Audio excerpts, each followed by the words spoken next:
everything he needed. A river that flowed in full tide all the open season, with possibilities of almost limitless timber booms in its backwaters, a delicious setting for a village, with the pick of a dozen adequate sites for the building of lumber mills. He could hope to find nothing better, so he stayed.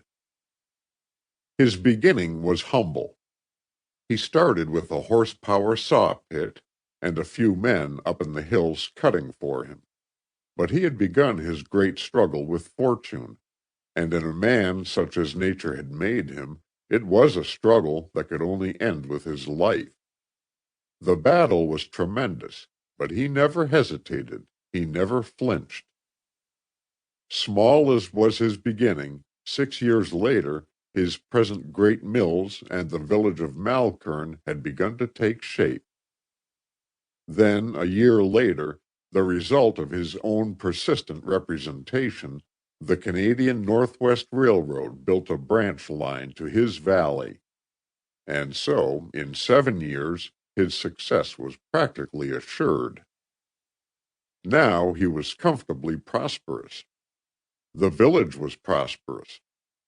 But none knew better than he how much still remained to be achieved before the foundations of his little world were adequate to support the weight of the vast edifice of commercial enterprise, which, with his own 2 hands, his own keen brain, he hoped to erect. He was an American businessman, raised in the commercial faith of his country. He understood the value of monopoly, and he made for it. Thus, when he could ill spare capital, by dint of hairy borrowings, he purchased all the land he required, and the lumbering rights of that vast region. Then it was that he extended operations. He abandoned his first mill and began the building of his larger enterprise further down the valley, at a point where he had decided that the village of Malkern should also begin its growth. Once the new mill was safely established, he sold his old one to a man who had worked with him from the start. The transaction was more in the nature of a gift to an old friend and comrade. The price was nominal, but the agreement was binding that the mill should only be used for the production of small building material, and under no circumstances to be used in the production of rough bulks. This was to protect his own monopoly in that class of manufacture.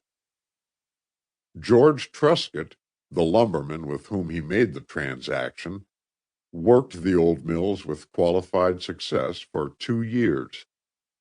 Then he died suddenly of blood poisoning, supervening upon a badly mutilated arm torn by one of his own saws. The mill automatically became the property of his only son, Jim, a youth of 18, curly-headed, bright, lovable, but wholly irresponsible for such an uphill fight as the conduct of the business his father had left him. The master of the Malkern Mills, as might be expected, was a man of simple habits and frugal tastes. In his early struggles, he had had neither time nor money with which to indulge himself, and the habit of simple living had grown upon him. He required so very little. He had no luxurious home, a mere cottage of 4 rooms and a kitchen, over which an aged and doting mother ruled, her establishment consisting of one small maid.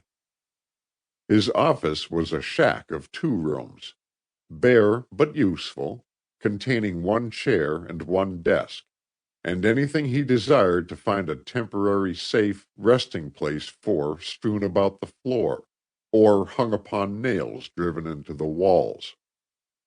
It was all he needed, a roof to shade him over from the blazing summer sun when he was making up his books, and 4 walls to shut out the cruel blasts of the Canadian winter. He was sitting at his desk now, poring over a heap of letters which had just arrived by the Eastern mail. This was the sort of thing he detested. Correspondence until